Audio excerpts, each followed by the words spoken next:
CBS News DeMarco Morgan is in Houston outside the George R. Brown Convention Center.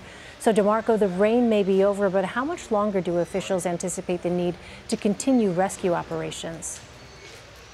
That's a good question, Elaine. What we're learning now is that many of the evacuees are being moved to hotels, courtesy of FEMA, and also some of the other organizations that are providing spaces for these people to call home for a short time. And we've seen a lot of people coming out, packing their cars, filling their cars, their trucks, their vans up with donated items. So that is a good sign that they're being able to get away from this evacuation center, because we're hearing that it's over capacity right now, more than 3,000 that it's supposed to hold. So the good thing is they are moving out. Donations continue to pour in. We've already passed more than $110 million in private donations, so that's a good thing. And plus, the sun is out, which is also good, because a lot of people are starting to smile now, just a little bit better, hoping for the best. Absolutely. Well, what are conditions like for all those people staying inside the convention center behind you?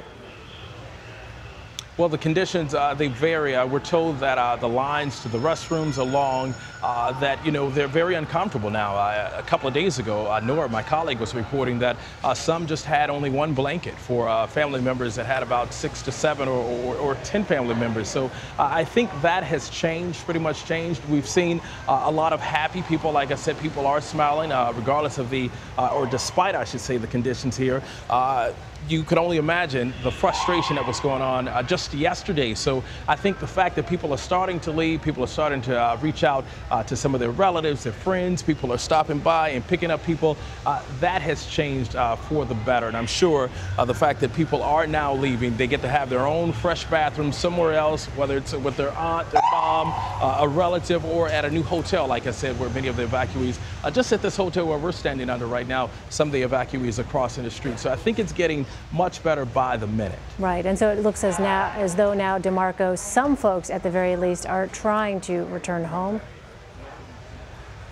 Yes, they are trying to return home. For some areas, it's not a good thing. They have opened most of the roadways and most of the interstates that run through Houston, but still you have a lot of these subdivisions that are still filled with water. Water is starting to recede in parts of the city, parts of the state as well, but you got to be extremely careful. And then when you return home, you got to hopefully believe that your home is livable, that it's not inhabitable, so that you can get inside and enjoy what's left. So the fact that people may be trying to get home, because we saw them yesterday when it was pouring down rain and the flood waters were still at the same level, that is not a good thing. You need to go somewhere where you can remain dry and sort of let it cool off, let the waters recede in that area for a couple of days before you expect to try to get home.